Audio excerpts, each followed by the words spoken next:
Magandang araw po. Narito na po ang magiging lagay ng panahon ngayong hapon ng Biyernes, March 28, 2025.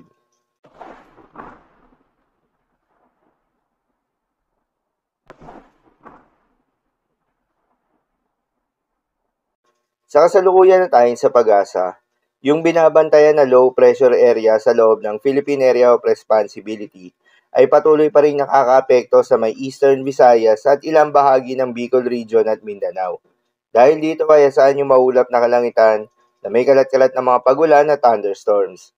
Ang nasabing low pressure area nga ay huling namataan sa layong 60 kilometers north ng Hinatuan, Surigao del Sur.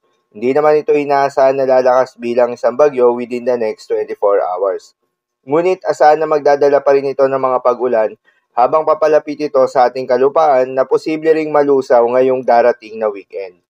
Samantala, yung easterlies o yung mainit na hangin galing sa may silangan, ang nakakaapekto naman sa nalalabing bahagi pa ng ating bansa kasama ng Metro Manila.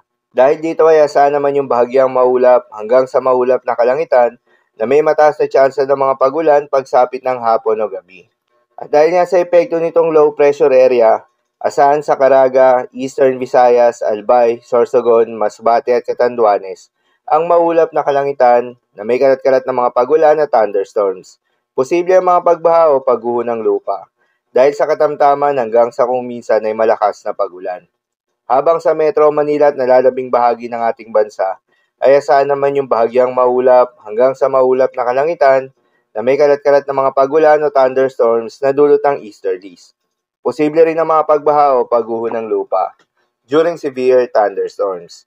Madalas nabobo ang mga thunderstorms na ito tuwing hapon o gabi na nagtatagal ng 1 hanggang 2 oras. Kaya naman ingat sa mga posibleng banta ng pagbaha at pagguho ng lupa, lalong-lalo na sa mga lugar na inuulan na noong mga nakaraang araw pa.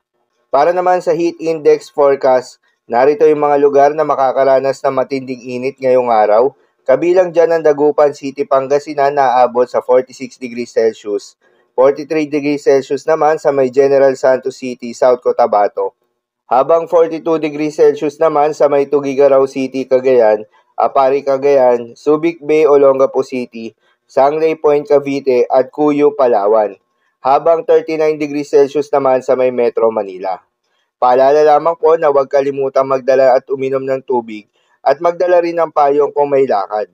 Bawasan muna ang paglabas ng bahay sa panahon ng mataas na temperatura upang maiwasan ang heat-related emergencies kagaya ng heat exhaustion, heat cramps at heat stroke.